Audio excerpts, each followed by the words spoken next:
Ask Sherwin-Williams during the 4-day super sale, September 15th through the 18th, and get 40% off paints and stains with prices starting at $26.69. That means 40% off our most popular color family, blue. Psychologists have found it to be soothing and relaxing, which makes it especially great for bedrooms and bathrooms. And of course, get 40% off all of our other colors. Shop the sale online or visit your neighborhood Sherwin-Williams store. Click the banner to learn more. Retail sales only. Some exclusions apply. See store for details. Local news, national news, even feel-good news, delivering the topics that are relevant to you. That's why I listen to Joe. He covers it all. The Joe Kelley Show on WDBO. Well, welcome to Friday night. I'm so excited to be here. So excited to have you here with us tonight. And I don't know if y'all know this, but tonight is not Friday night in the sense of Friday night high school football. There will be no Friday night lights tonight on here in our local stadiums. I suppose there could be some exceptions, but last night, Thursday, was when most of the games, if not all of the games for most of our teams got played because this weekend and beginning today at sunset is Rosh Hashanah, the start of the Jewish New Year, and it runs through sunset Sunday night. So to all of our Jewish friends, happy Rosh Hashanah to you. And it is for that reason that the schools played their football games Thursday night rather than Friday night. So don't expect to see a whole lot of traffic around the football stadiums tonight like you normally would this time of year on a Friday night as the games were played last night. And I hope they were played well. Last night's weather was terrible. It was raining and storming at 7 o'clock as the games were about to get underway. And tonight obviously is not a whole lot better. I was sitting in one of our conference rooms about an hour ago, and suddenly I could hear you depending on what your building is like, depending on where you work or whatever, I could hear the rain coming, and I was looking out the window, and there was no rain falling out the window, none. But I could hear it on the rooftop. I could hear it coming from the other side of the building. Just this heavy, heavy downpour was making its way across the building, and I knew it was going to make its way to the conference room where I was. And then sure enough, out the window, you can see the rain falling, and it was just an absolute downpour. We don't have any severe weather here across Central Florida at this hour.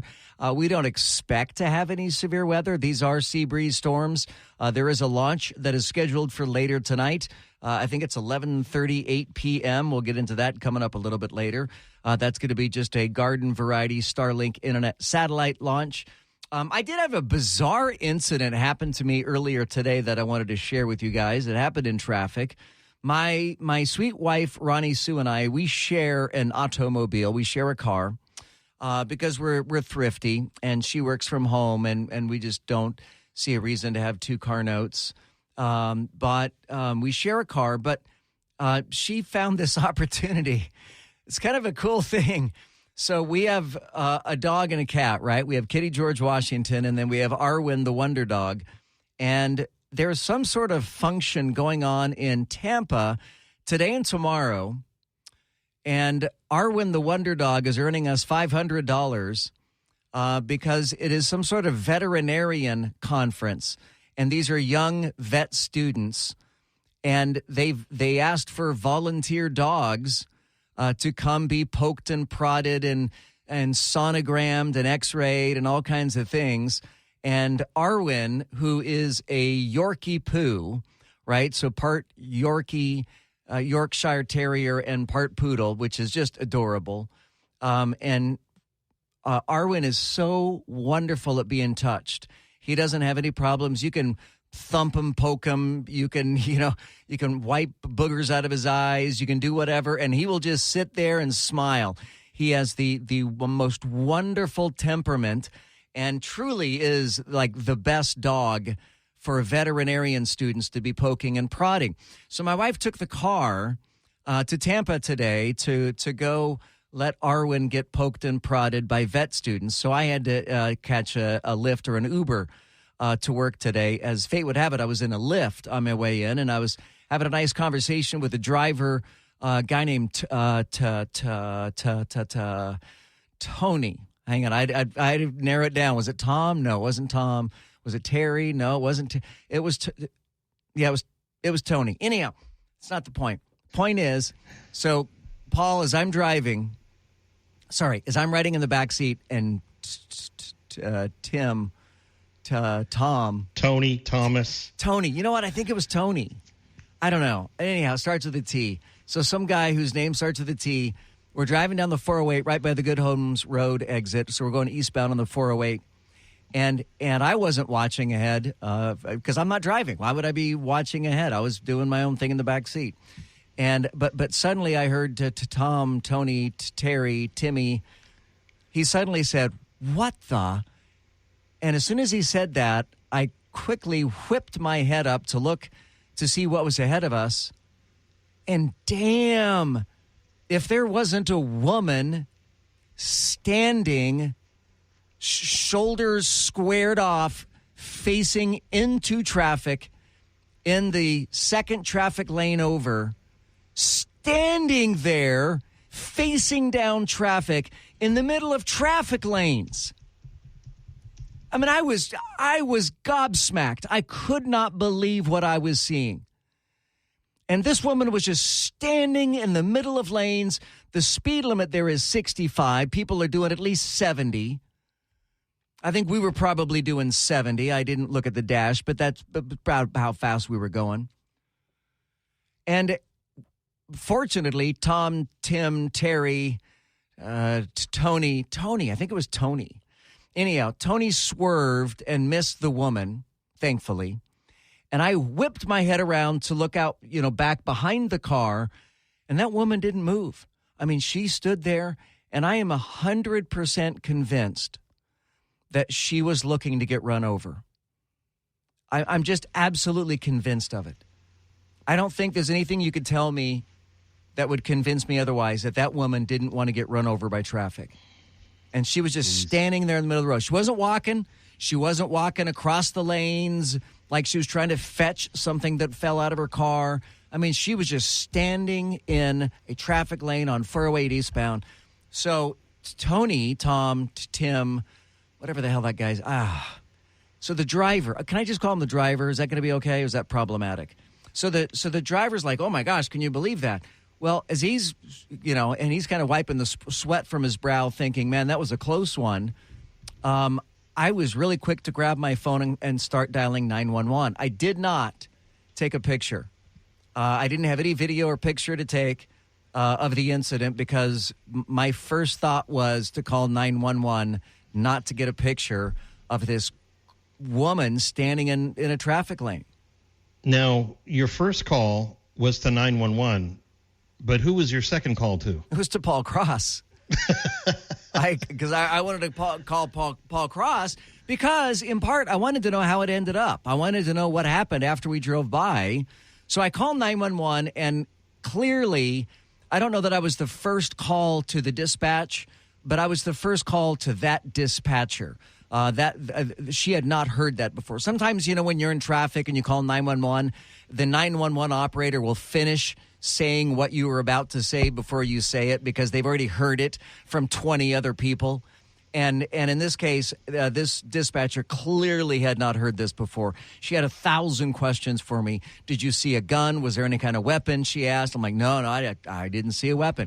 She asked, what was she wearing? And I got a pretty good description of her, I think, but of course your mind, they've done all kinds of studies on eyewitnesses and whether or not that's reliable testimony.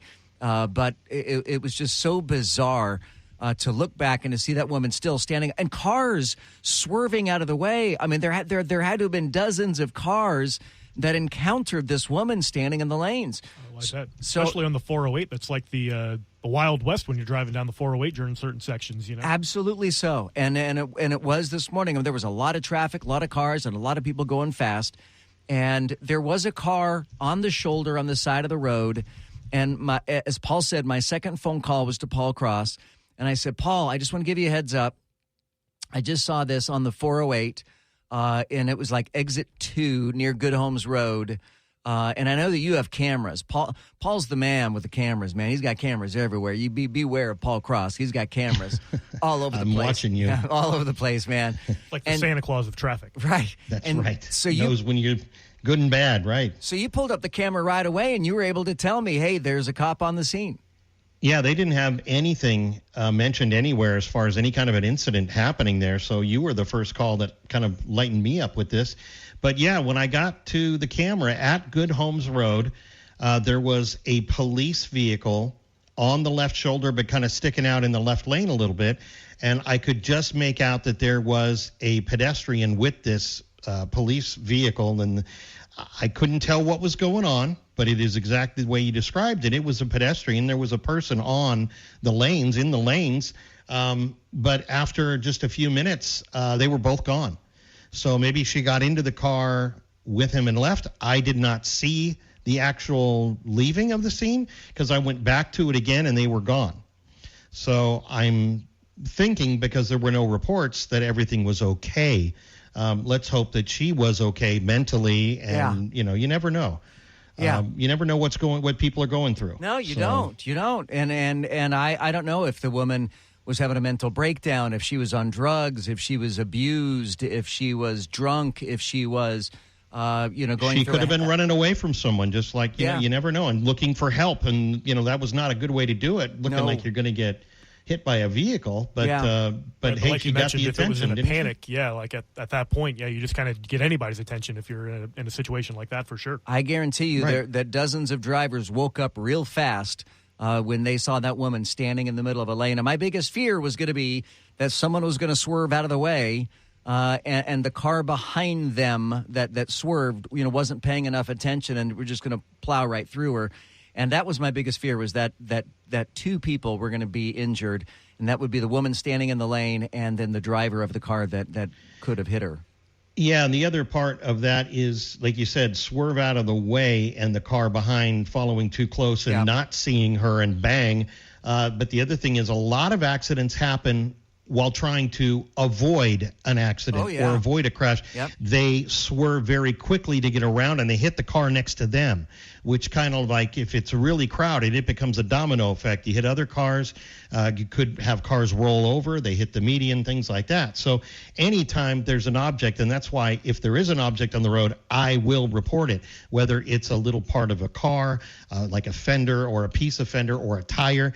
All of those things could be fatal to someone who's going to hit them. Let me tell you, one of my absolute dearest friends for so very long, that I worked with in radio with this guy. He was riding his motorcycle on the interstate, and someone didn't secure their load, and a mattress fell off. And you think, a mattress, it's nice and soft. Well, it's nice and soft unless you hit it in a motorcycle doing 70 on the interstate. Yeah, that's terrible. And terrible. My friend went right over his handlebars and suffered a traumatic brain injury, and he has never been the same again. No, you have to pay attention to things on the road, because it may not look like something. What is that? Is that just a branch or a leaf? And then you get up close and no, it's an entire exhaust tailpipe that you hit and send flying, and then your vehicle goes out of control. Things on the roadway are, again, very dangerous, and I can't stress enough to just make sure you keep your eyes on the road at all times. And of course, I am evidently prone to getting flat tires, so anytime I see debris on the road, I'm always like, okay, don't run over. I saw a palm frond on the road yesterday, and I was like, okay, I'm going to swerve out of the way to not hit because some of those palm fronds have, depending on what kind of palm tree it is, have these spikes on them and spikes, absolutely, that have penetrated my hands in trying to trim them before. But I would think they could also penetrate a tire if the right angle and the right speed, they'll definitely go into a tire. I think so. All right, coming up next here on the Joe Kelley Show, and again, praise God for this woman that the police got there and were able to render aid to her and get her to her, hopefully to her destination safely. Coming up next, all the headlines that you missed while you're at work today. Quite a few. We've got an update on the death toll in Libya from that massive flood there. And TikTok has finally been fined. Pretty big fine at that. We'll get into the details with the stories that you missed while you're at work today. That is coming up next right here on the Joe Kelley Show on WDBO. Ask Sherwin-Williams during the 4-day super sale, September 15th through the 18th, and get 40% off paints and stains with prices starting at $26.69. That means 40% off our most popular color family, blue. Psychologists have found it to be soothing and relaxing, which makes it especially great for bedrooms and bathrooms. And of course, get 40% off all of our other colors. Shop the sale online or visit your neighborhood Sherwin-Williams store. Click the banner to learn more. Retail sales only. Some exclusions apply. See store for details. Now, the 3 big things you need to know. 3.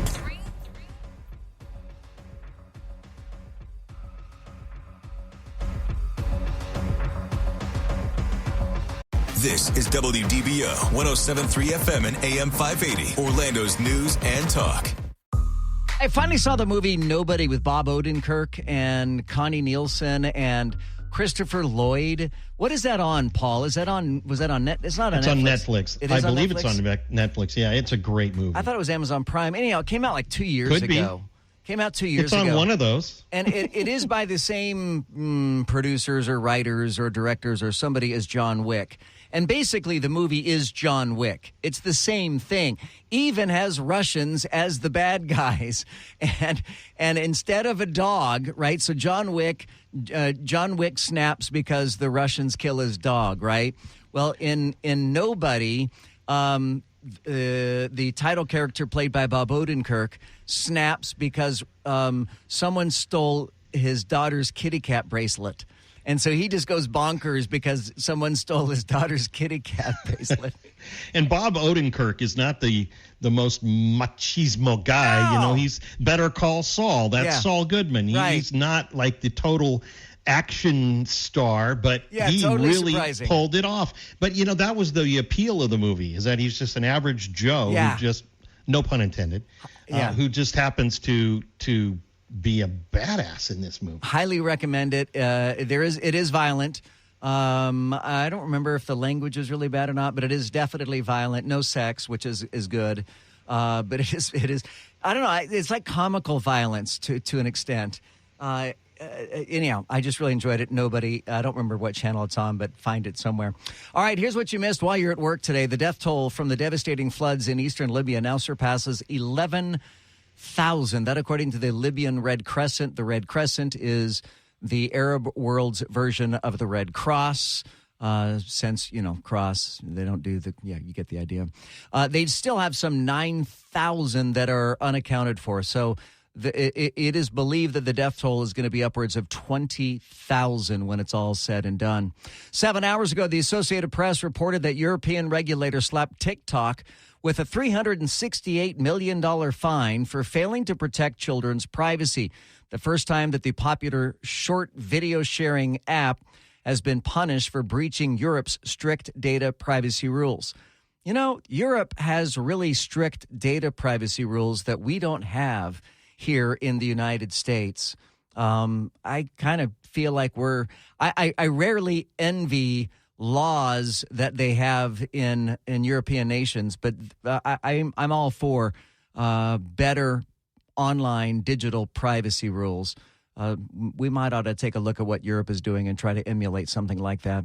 4 hours ago, the Associated Press reported that a jury acquitted 3 men in the latest trial connected to the plan to kidnap Michigan Governor Gretchen Whitmer, a scheme portrayed as an example of homegrown terrorism on the eve of the 2020 presidential election. So let it be known that the FBI, after their investigation, after they turned everything over to the Attorney General there, they have convicted a grand total of 0 people. Nobody is guilty because there was no plan to kidnap Gretchen Whitmer. It was concocted by the FBI. 4 hours ago, Fox News says chaos erupts as protesters confront top Democrats over the migrants at a New York City hotel. It was really kind of funny as AOC, Alexandria Ocasio-Cortez, and a couple of other Democrat lawmakers whose names you would never recognize are standing out in front of a hotel, and they're trying their absolute best to have a news conference, about the tragedy that is the migrant situation that is really crippling New York City right now. And you can't hear a damn word they say because it is completely overrun by chanting and booing and everything else like that. 3 hours ago, the Associated Press reported that President Biden dispatched 2 of his top aides to Detroit to help resolve the strike by unionized auto workers, expressing sympathy for the union by suggesting that the big 3 automakers should share their record profits. So the president has dispatched 2 of his top aides. Oh, they'll get that resolved real quick. 3 hours ago, CNN reported that Twitter turned over at least 32 direct messages from Donald Trump's account as part of a federal election subversion investigation. 2 hours ago, Washington Post had the story that facing renewed scrutiny from Congress, the U.S. military officials say they will now interview nearly 20 service members wounded 2 years ago in that catastrophic 2021 attack that occurred as the Biden administration raced to leave Afghanistan. So they're going to reopen the investigation into our bungled exit from Afghanistan. An hour ago, Fox News had celebrity news. Actor Hugh Jackman, the Wolverine, splits from his wife after nearly 30 years of marriage. And just 59 minutes ago on CNN, they had the breaking news. The French ambassador and other diplomats are being held hostage at their embassy in Niger. That, according to the President Emmanuel Macron of France. Coming up next here on the Joe Kelley Show, should we bring firearm safety training to our public schools? There is an effort underway to do precisely that. We'll break it all down for you. That is coming up next. This is WDBO 107.3 FM and AM 580, Orlando's news and talk. Insightful. You tell the truth from your point of view. Entertaining. Man, that guy is a lot taller than he sounds on the radio. And engaging. When we hear you on the radio, it's a good thing. The Joe Kelley Show on WDBO. All right, a couple of Republican lawmakers now are introducing legislation to allow schools to fund firearm safety, hunting, and archery programs. The GOP lawmakers are Andy Ogles of Tennessee and Rand Paul of Kentucky. They have introduced the Educating Responsible Future Hunters Act, or ERFAHA, which is a terrible acronym. I thought they'd come up with things that make actual sense there.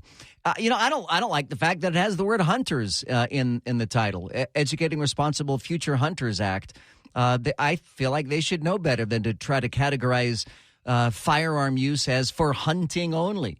I mean, it's more than about hunters. Anyhow, let me finish the rest of this, and I'll share more of my opinion with you, and then I want to hear yours. They want to amend federal law regarding programs that teach proper safety and training of a, quote, dangerous weapon. Now, currently, the Elementary and Secondary Education Act of 1965 prohibits funds under the law's jurisdiction for the provision to any person of a dangerous weapon or training in the use of a dangerous weapon. Now, I remember when I was in middle school in Texas, we had an archery program. I don't believe we had a firearms program, but we had an archery program. And I'm going to just throw this out there, completely ignorant. Do any schools at all have any kind of archery programs? Are you guys aware of any schools that have archery programs these days? I mean, archery, much like, shooting, it's an Olympic sport. I mean, they may have an archery club somewhere. I mean, you think about if they have enough interest in certain clubs, then they can do it. I don't know about that being a sport for any high schools or whatnot, but I'm sure they have archery clubs. Because it most certainly was a sport in my middle school when I was a kid, but I don't know that they still do it, and I don't know if they're allowed to do it. Here's a couple issues I have with this. Here's a couple problems I have with this. First, I do not like, and I think Rand Paul should know better than this, I do not like the federal government telling the states what they can and cannot do with their education programs. I believe that we have 50 perfect incubation states where we can incubate ideas and we can grow ideas and we can see which ideas work and which ideas don't work. And that is why we are supposed to have 50 independent states that are united as part of the United States. But these 50 states should be able to have their own state laws, which is why oftentimes you'll hear Republicans, when they're running for president, say one of the first things they'll do is get rid of the Department of Education. Governor DeSantis has said that he would want to get rid of the Department of Education. The amount of money that our local schools get from the federal government is infinitesimal. It is very, very small. It's something like 3% of the budget. It's not very big. But with that small amount of budget, with that 3%, they get the federal government gets a massive amount of sway with the local districts, and I do not like that. And if there are schools, say in Texas where I grew up, or in Florida, or if there are schools in Georgia, in the South that want to have firearm education, firearm training, archery training, then I think that those school districts should be able to do that. I don't have a problem at all with teaching firearms in schools. In fact, I think schools fail to teach a lot of really worldly important things in favor of things that will serve children no benefit whatsoever in their adult lives. I often say that I got more of an education that I use on a practical basis day after day from the Boy Scouts than I did from any of my years in junior high school, college. I remember things from Boy Scouts, whether they're leadership things, whether they're historical things, whether honestly not tying, whether it's, I learned shooting in the Boy Scouts. I learned archery in the Boy Scouts. I learned a lot of things in the Boy Scouts. Scouts has changed a lot since when I was a kid and when I got my Eagle Scout. Well, they still have ROTC in schools. But do they do shooting? My daughter spent a few years in the ROTC here in Central Florida in in the high school, and they did take them out, not with real bullets, but they did take them out to ranges. They did teach them, the sniper position. They did have them shoot at targets. But no, not when you're under 18, there's some liability there with a public school doing that, I'm sure. So what do you guys think? 844-580-WDBO. It's 844-580-9326. You can use the open mic in the WDBO app. Would you support this bill?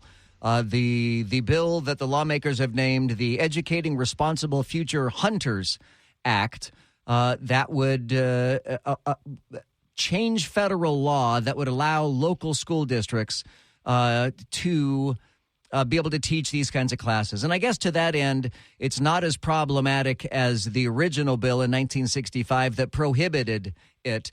This is more giving schools and states the permission to have firearm safety classes rather than instructing them to have firearm safety classes, because I don't believe that firearm safety classes are for everybody. I would be the last person to say that everybody should go out and get trained on firearms. I know plenty of people, and I was one of them, who was intimidated by firearms. Before I became a gun owner, I was afraid of guns because of everything I had heard in the media about guns. But there was an incident that struck very, very close to home for me, and it was shortly after the original Gulf War. I was living in Las Vegas, Nevada, and a former GI who was strung out on drugs and drunk on alcohol. This former GI loads a bandolier full of shotgun shells around his chest and takes a sawed-off shotgun. He raped a prostitute and then went down to the local Albertsons and started shooting people. I think all told he shot, I think he killed 3 or 4 and shot 6 or 7 or 8. And so it was a mass shooting in Las Vegas. Not only did I live in Las Vegas, but that happened to have been my Albertsons. That's where I shopped. And that just struck me. That made me so fearful. And as I had read about all the people who were killed and injured, everybody had these defensive wounds as if they were holding up their hands like, oh, God, please don't shoot me. And so the buckshot went through their hands before it hit their heads and chests and everything else. And I thought that's the last position I want to be in. I don't want to be on the ground begging for my life. I want at least a fighting chance. And within days of that incident, I went out and bought my first firearm. It was a Sig Sauer P232, which is a 380. And I've built the arsenal from there. I bought several others from that point, without getting into too much detail.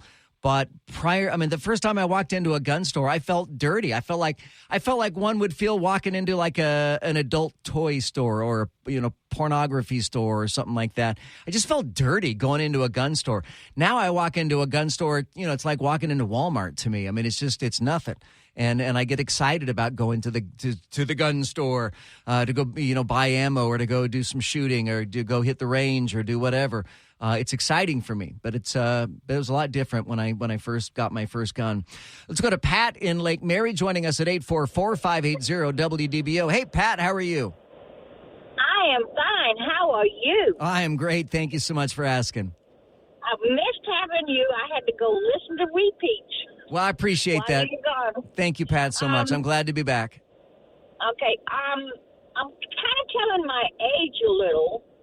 But when I went to school, we had rod and gun, and we also had archery, to which I did all three. I'm sorry, what was it was what and gun? One class was rod and gun. Wad? Fishing, rod, R-O-D. Oh, rod. I'm sorry. Yes. That's my weird accent that nobody catches. Gotcha. But we learned fishing, we learned hunting, and also target shooting, just practical target shooting. And we also learned archery, to which one of the fellas I went to school with was an Olympic winner in the archery group. No kidding. I'm curious, in what state, Yes, Pat, in what state did you grow up? South Carolina. South Carolina. Okay, very good. Well, that is interesting. Should we bring that back now? Should today's kids, have the opportunity? Yep, and they should also bring back home economics. Home economics, yeah. So we don't have that anymore? I learned. I don't know how. I lost that. I'm so sorry, Pat. That was my fault. Don't worry about it. That was my fault, Pat. We still have home economics in right. schools. I think we do. I don't think we call it home ec anymore, though. Right? We call it something else. I think they call it something else. Yeah, I'm not quite sure what they call it. I guess it's territorial too. It's regional. Wherever you grow up, they teach you certain skills like the archery and the rod and. Rod and gun that she said? Yeah. I grew up in Southern California. I learned how to make an ashtray. That's about all I could do. What else are you going to do in California? We have a surf class, which we did, but you have regional classes, and I don't think archery was ever offered to us. Isn't that funny that so many of us of a certain age, that had pottery classes or whatever, we all made ashtrays for our parents. Right. And it was no big deal. That was the easiest thing to do. There were people in there. Right. That's where they noticed what artistic value you actually had in you. What did you make out of this little piece of clay? Mine always just turned out to be an ashtray. That was it. Ashtray is as good as I got. And nobody smoked in my family. No one. Yeah, well, my parents did. So, all right, you can join us at 844-580-WDBO. It's 844-580-9326. Use the open mic and the WDBO app. Look for the Joe Kelley Show podcast wherever you get your podcast, Spotify, Apple Podcasts, and more. And find the Joe Kelley Show Facebook page. Give it a like. We'd certainly appreciate that. We'll continue with more of your calls and comments coming up next. The Joe Kelley Show on WDBO. Now, the three big things you need to know. Three. Congratulations to Nathaniel for winning the WDBO payroll payout of $1,000. I can't believe it. I really sure appreciate it. Download the WDBO app now so you don't miss your next chance to get on the payroll payout Monday at 8 a.m. Two. The Alliance of Motion Picture and Television Producers releases a statement saying it was working to schedule a meeting next week to resume contract talks with striking Hollywood writers. One. At today's briefing, the White House said it will do everything it can to make sure access to the new COVID vaccine is equitable, further stating that the shots are safe. The Joe Kelley Show on WDBO. breaking news to lively debates, covering the issues that matter to you. I make it a point to listen to Joe Kelley when I need to fully understand what's happening in the news. Now, the Joe Kelley Show on Orlando's News and Talk, WDBO. Hey, if you're just joining us, we're talking about an effort to bring gun safety programs to local schools. 844-580-WDBO. Let's go to Orange City. Mike is on the Joe Kelley Show. Hey, Mike, how are you? Mike? Nope. All right, let's go to Lewis in Kissimmee. Hey, Lewis, how are you? Hi. I hope you're doing okay after the procedure. Thank you very much. I'm doing much, much better. I appreciate you asking. Okay, about that program, they should use that program, that money to train the teachers, custodian, principal, how to use a gun and pay them more to have a gun in school. I think it's more benefits for the kid. So I want to make sure I understand you right. So the program that some states have put in place, including Florida, that trains teachers how to use guns and how to store their firearms properly and stuff like that is more worthwhile. If I understand you right, it's more worthwhile than teaching the kids how to use guns? Yes. Yeah. Well, I mean, I think we could walk and chew gum at the same time. I think both are possible, though I do agree with you that there is great value in teaching our teachers. Again, for those who want to be armed, I'm never in favor of arming someone who doesn't want to carry a gun. That's just a bad idea all around. Let's go to Pete in Claremont. Pete, you're on the Joe Kelley Show on WDBO. Hi, Pete. Hey, how you doing? Very good. In regards to the guns and the archery, I think that was started in response to a Biden administration edict that said any schools that had archery or guns was going to not have any more federal funding. You might want to check that out. Well, I did. I don't think that this has anything to do with President Biden. This actually dates back to what was called the Elementary and Secondary Education Act of 1965.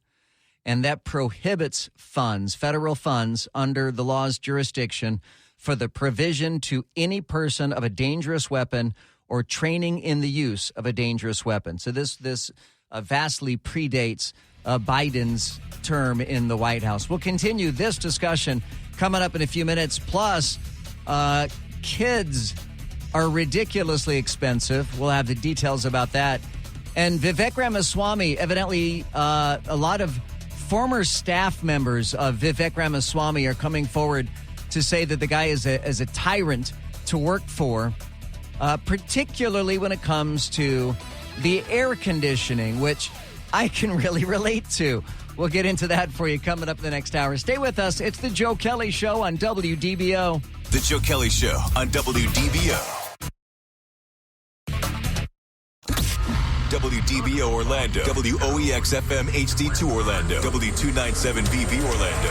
Powered by Talon Wealth Management. Visit guardingyournestegg.com. Listen everywhere with the WDBO app, a Cox Media Group station. This is WDBO 107.3 FM and AM 580, Orlando's News and Talk. Orange, Seminole, Osceola, and all of Central Florida. Join the conversation now by using the open mic in the WDBO app.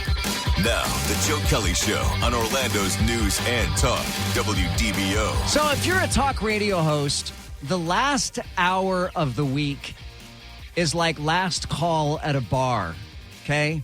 And you know you're about to go home alone again, right? So, and you want to make every effort to use that last hour as best as you can before you go home. I've got a stack of stuff that I want to talk about, and only a little bit of time to do it. So let me blast through a bunch of stuff here that I want to get to, including a couple of open mics that asked some questions that I thought were interesting.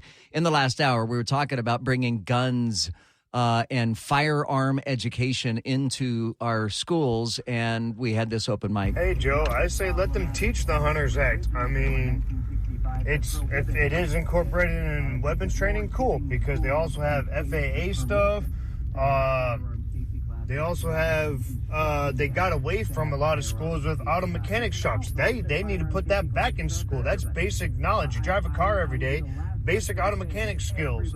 I mean, there's things that they took out that they need to put back. So, yeah, add that to the curriculum, too. That would be nice. You know, that's interesting. When I was in high school, again, I grew up in Southeast Texas. I wasn't born there, but I grew up in Southeast Texas.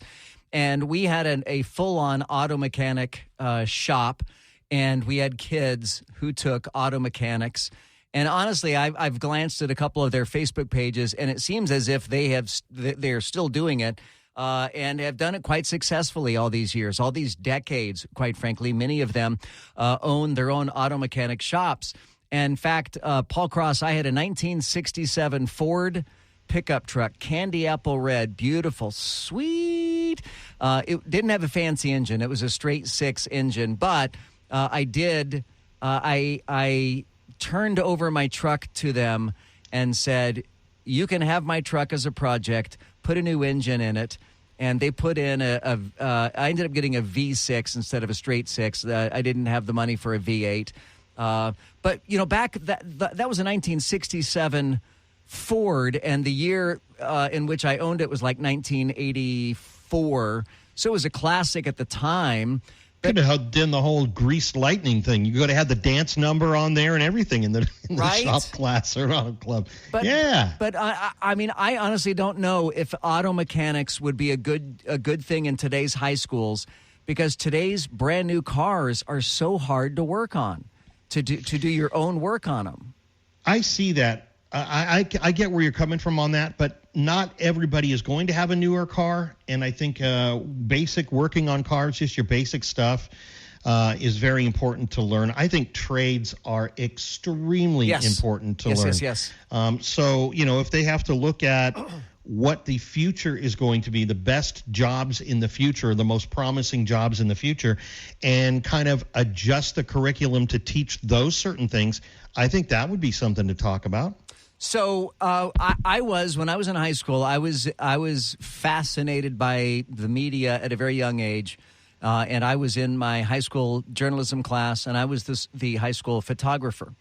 And I'll never forget when our journalism instructor said, Joe, we have an assignment for you, because we had an agriculture class, and their class, start to finish, from the beginning of the school year to the end of the school year, was about processing a cow. So the cow started off as a young calf early on. They fattened the calf up and fattened it up and fattened it up and fattened it up. And then as the final exam, they kill the calf. And I don't know how to fix that. I have no idea, Paul, how to fix that. So they fatten up the calf, and then they kill the calf, and then they butcher it. And so my journalism instructor said, Joe, we need you to go out to the ag building and take pictures of them slaughtering the cow. And I'm like, what? You want me to what? That's a life lesson right there. What the hell, man? Are you kidding me? And man, that woke my eyes up. Does that make sense at all? That opened my eyes as to how we process. I didn't turn into a vegetarian by any stretch, but it made me appreciate more the beef that I was eating. Because they shoot a metal rod through its head while it's very tightly held in its corral, and then they string it up upside down. They let the blood out. I won't get into the details of how they let the blood out. They're like, here, blood, come here, blood, come on, buddy, come on, blood, come on out, and then they were carving that thing up. And it was still moving, and I know that.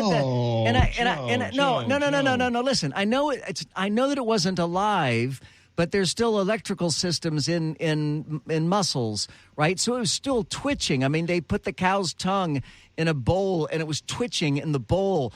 And I remember that, and I didn't have a video camera because back then, video was hard. It wasn't like today where we all have video cameras in our pockets, right?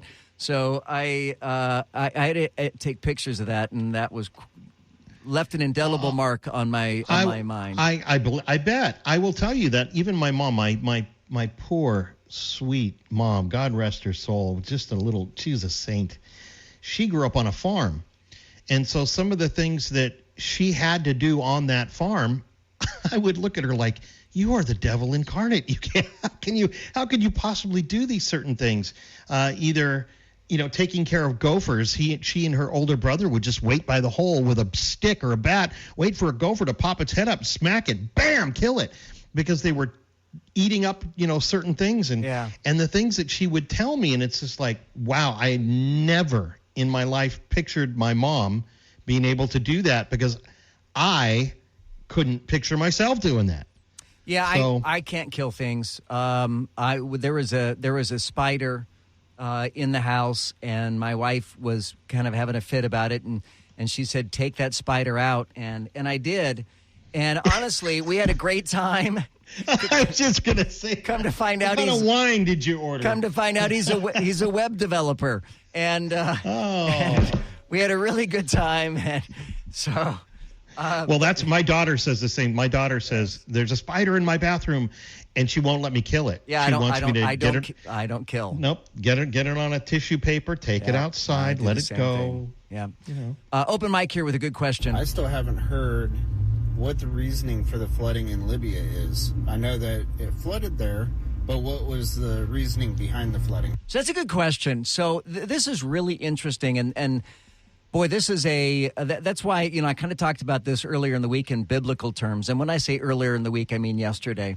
In biblical terms, because the flooding that hit Libya is the kind of flooding that hasn't hit that country ever. And I mean, it was of biblical proportions. It was such massive flooding. But your question is, how did that happen? What caused this flooding? Well, it was a metacane. And you're thinking, what the heck is a metacane? So you get the cane part right from hurricane, and the meta is the Mediterranean. There was a cyclone in the Mediterranean, which is virtually unheard of. It is extraordinarily rare, and particularly to have a metacane of the size that hit Libya. Now, to compound matters, they got so much rain in such a very short period of time that it collapsed not one but two major dams. And let's be honest here, the workmanship in Libya is probably not up to OSHA standards as it is here in the United States. Two of their dams collapsed. And so it was, and again, I go back to biblical, it was a wall of water, a 20, 30-foot tall wall of water that just washed over everything in that community and wiped everybody out. It was Wasn't it absolutely called terrible. Daniel? Didn't they have it? It was Daniel. So I kept seeing, and I'll tell you where my brain goes because of all the news and everything, but it always said Storm Daniel on there. And the first thing I'm thinking of is Stormy Daniels. That's how I remembered that storm name was Storm Daniel. Yeah. But yeah, that was terrible going through there. And you're right. They haven't experienced any of that stuff since the biblical days, if anything. Yeah, that was back, when they had locusts and everything else. Right. New research from Lending Tree shows raising a child from birth to age 18 now costs an average of $237,482. And this figure encompasses only bare bones, which includes food, housing, child care, apparel, transportation, health insurance, as well as the impact of tax benefits such as the child tax credit. It does not include what they call enrichment activities such as sports, after-school classes, or college. Now, the only one of us with young children, Mr. Greg, is you. Are you prepared to drop down $237,482 on your adorable child? It's a good thing he's adorable. Yeah. I don't have that kind of coin right now. But I know that it's expensive. I know that it's been getting more expensive. But that's kind of the sacrifices you make, right? That's a part of it, right? That's exactly. You got to start putting money aside now for their future. That's what we had to do. Oh yeah, Florida prepaid is already the 529 plans and things like that. I mean, it's no joke. Joe is absolutely right. It costs an awful lot of money to raise a youngling, no doubt about it. A youngling, it's Star Wars. The young Padawans. I had to throw it in for Laurel, had to throw that in her memory. So Vivek Ramaswamy, evidently runs a really tight ship. This guy is kind of a control freak, which I'm okay with. I don't have a problem with control freaks, and I'm not bashing Vivek Ramaswamy. But there's a story, this is in Yahoo News, that Vivek Ramaswamy likes to portray himself as somebody who has everything under control and can roll with the punches. But former employees at his companies say he was an exceptionally demanding boss, particularly when it came to office temperature. Now, there's a lot of us that can relate to office temperature issues. I am one of those, I am Vivek Ramaswamy. I like extremely cold studios, and if it gets just 1 degree above subarctic, I go crazy. And regrettably, I freeze everybody else out of the building. But Vivek Ramaswamy, according to former employees, insists that office thermostats be set to 64 degrees or lower. Wow. 64. Is that not insane? 64. That's chilly. That's chilly. I mean, I don't go below 70, but 64 is crazy.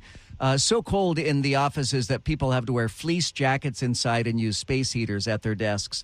Yeah, I do wish Laurel was here for this conversation, because can you imagine they need space heaters and it's 103 outside? Yeah, right. When I hosted Orlando's Morning News and we were in a different studio, poor Laurel had to wear gloves every day at work and a big thick parka because I like to say someone kept the studio cold, but it was me. I kept the studio. You can hang meat in there.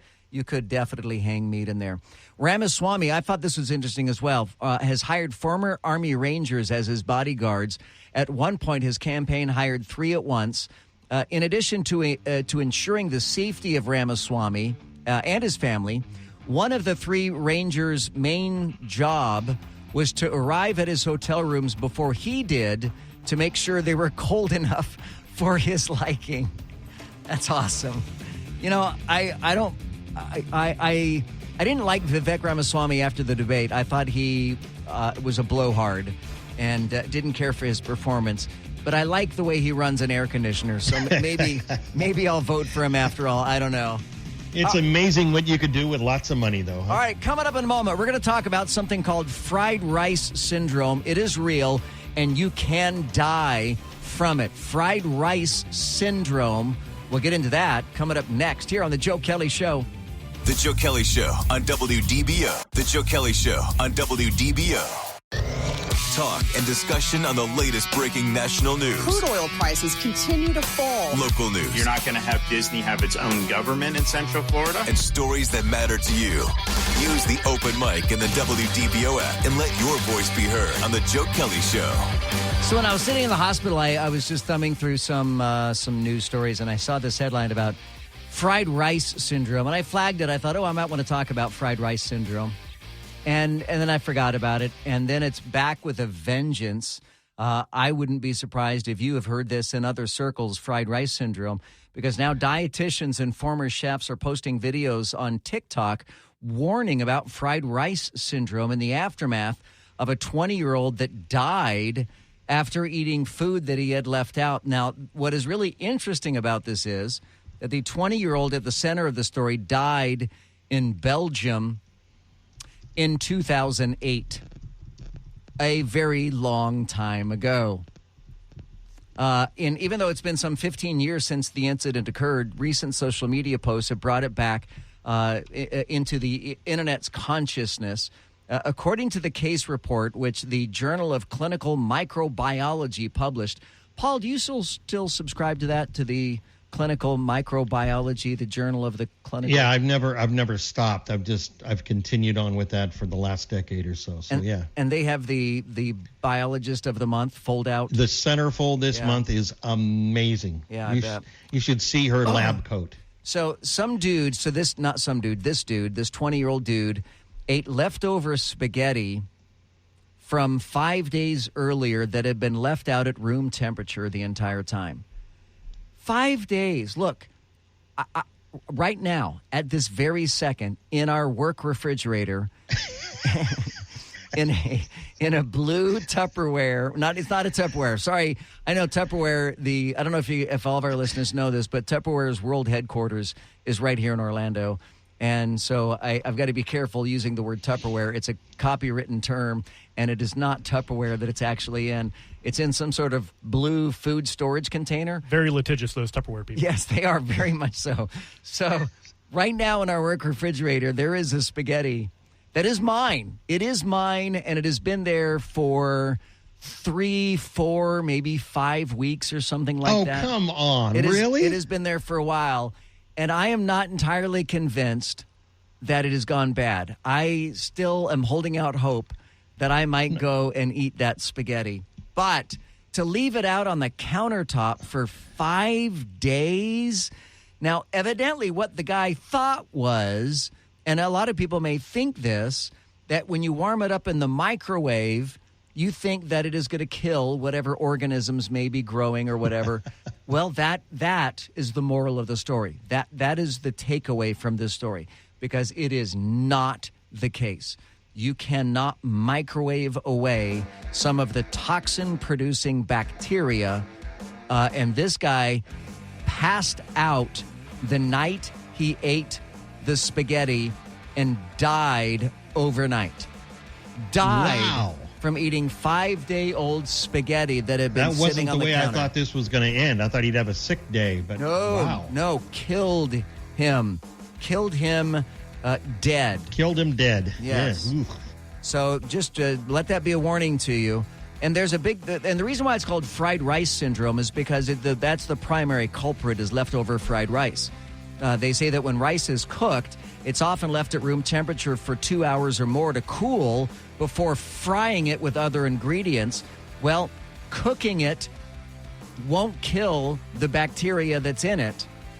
And I love that Frank in our chat room just said, so he passed away? Yes, It's terrible. Absolutely terrible. This is WDBO 107.3 FM and AM 580, Orlando's news and talk. In-depth segments on topics that matter to Orange, Seminole, Osceola, and all of Central Florida. The Joe Kelley Show on WDBO. I love your show every night. You're doing great, bud. By the way, Paul Cross is definitely supporting the Second Amendment tonight. He's brought his right to bear arms. If you watch the chat room right now, the chat video, Paul is wearing a sleeveless shirt and hair. He's got a wig of some sort on or something. So looking pretty stylish, my man. I'm digging it. It's a good look for you. All right, so we were just talking, if you're just joining us here on this Friday night, we were just talking about fried rice syndrome, and you can die from fried rice syndrome. So on the subject of bizarrely named syndromes, there is a rumor going around in the news that Celine Dion, you know, the Canadian singer Celine Dion, Celine Dion's family reveals that she's dying of stiff person syndrome. So I did my own little fact check on it. And the reality is she's not dying from stiff person syndrome, but she does have stiff person syndrome.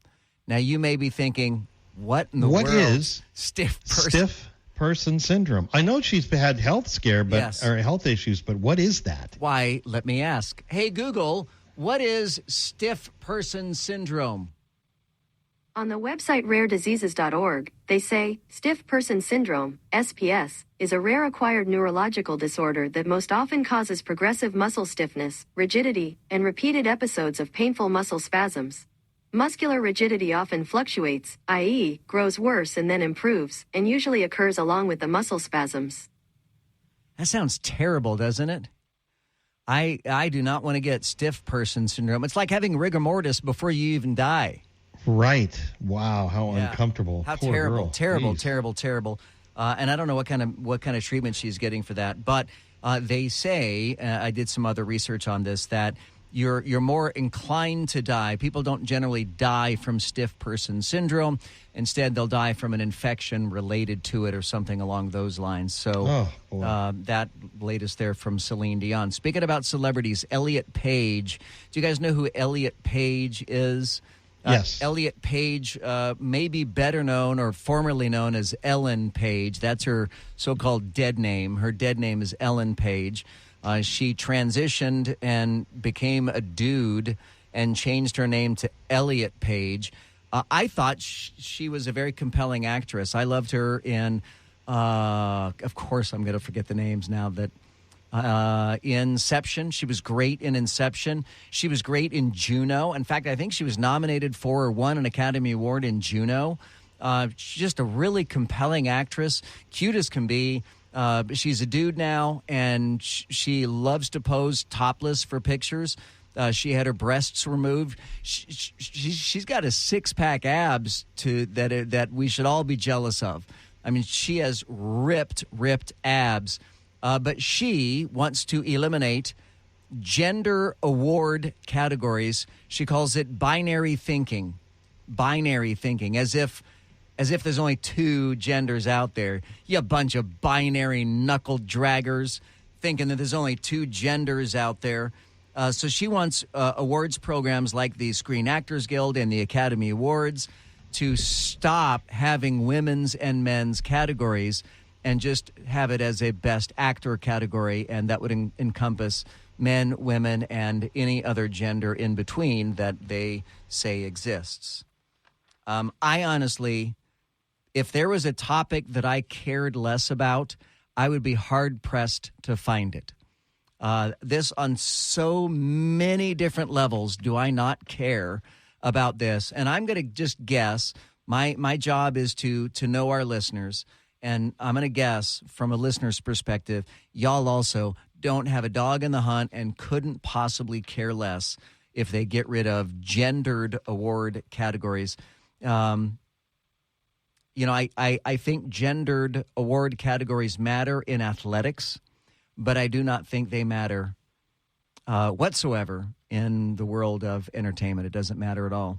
Kind of a gruesome story. You guys like gruesome stories, don't you? Or is it just me? Am I the only one who likes gruesome stories? It is me. Oh, it is me? It's me? Oh, gosh. I thought everybody enjoyed gruesome stories. This is a terrible story. It happened in Montana. There was a father-son duo. They're out hunting deer in the Custer-Gallatin National Forest just outside of Big Sky, Montana, some 55 miles north of Yellowstone National Park. And it was a father-son. They're out there hunting. They shot a deer. It wasn't fatally shot, so they had to track it. As any good hunter would do, you have to track the deer. You cannot let it go and die a slow, miserable death. You've got to go find it, and you've got to kill it, and then you've got to skin it, and you've got to get it ready for transport and everything else like that. So this father and son were tracking this deer. And they call them outfitters. Outfitters are people who supply gear for people doing things in the outdoors. A lot of times if you're going to go on a big kayaking tour, you find kayaking outfitters. Well, there's an outfitter that worked there who is a Navy veteran. And he supplied the father and son with ATVs. Now, I'm a little unclear about the ATVs. Because in a video story of this, a video version of this same story, I saw them using snowmobiles. And I guess a snowmobile can be classified as an all-terrain vehicle, but I generally think of like four-wheelers as ATVs, but neither here nor there. So they start tracking, and the outfitter, this Navy veteran, decides, because he's a good guy, his name is Rudy Norlander, he decides to help out the father and son in tracking the deer. And so as they're tracking this deer, they come upon a small bear. And all within a fraction of a second, as they look at this small bear, somebody fired a rifle shot just to scare the bear away. They didn't shoot at the bear. They didn't shoot the bear. They just fired a shot to scare the bear away. Because they didn't want to be near a bear. As they pivot and turn the other way, they failed to notice the mama bear, which was a 10-foot-tall grizzly bear. And the outfitter Again, Rudy Norlander, Navy veteran. He manages to grab his rifle and fires a single shot, but he didn't hit the bear because he wasn't able to swing his rifle around fast enough. And as he tried to chamber another round and fire a second shot, it jammed, and the bear attacked him. Viciously, horribly attacked him. The bear ripped off his lower jaw. And once of course, he was not able to talk, couldn't communicate. With the jaw, so goes the tongue. So he's lost everything from below his top teeth. And the hunters were able to scare off the bear eventually and call for help. And then get this.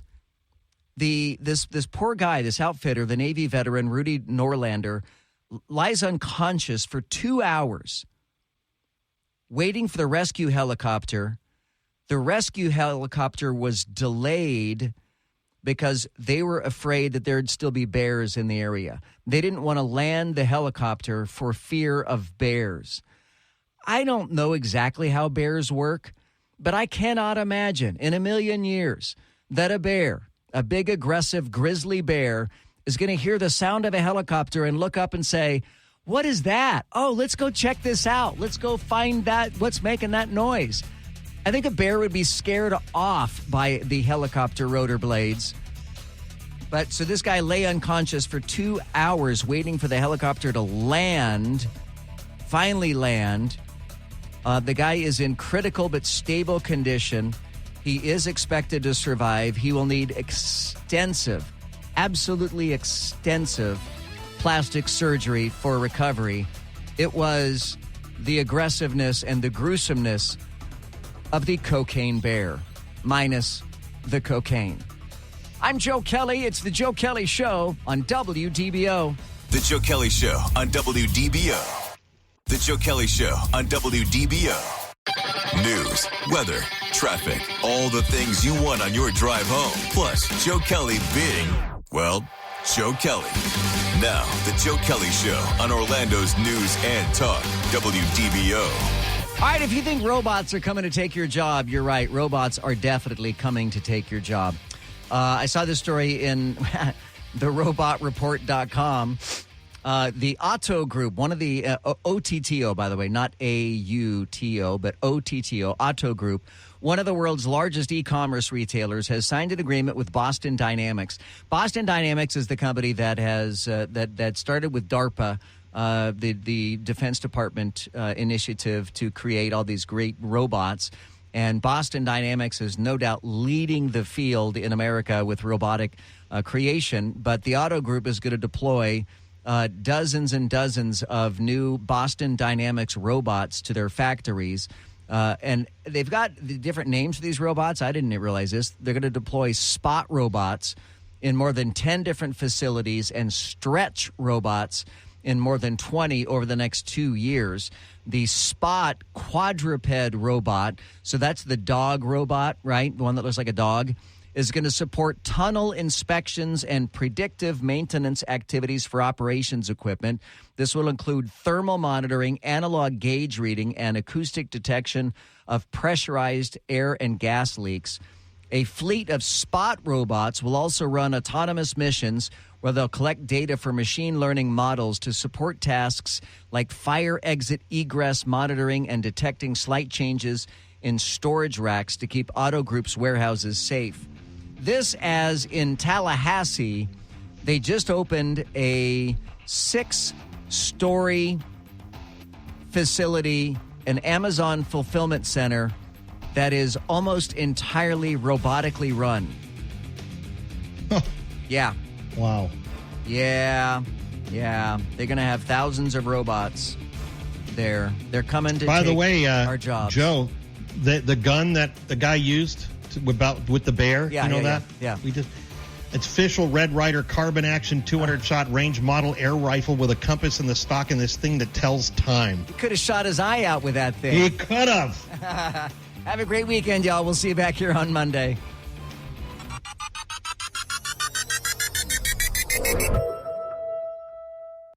Ask Sherwin-Williams during the 4-day super sale, September 15th through the 18th, and get 40% off paints and stains with prices starting at $26.69.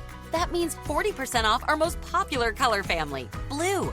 Psychologists have found it to be soothing and relaxing, which makes it especially great for bedrooms and bathrooms. And of course, get 40% off all of our other colors. Shop the sale online or visit your neighborhood Sherwin-Williams store. Click the banner to learn more. Retail sales only. Some exclusions apply. See store for details.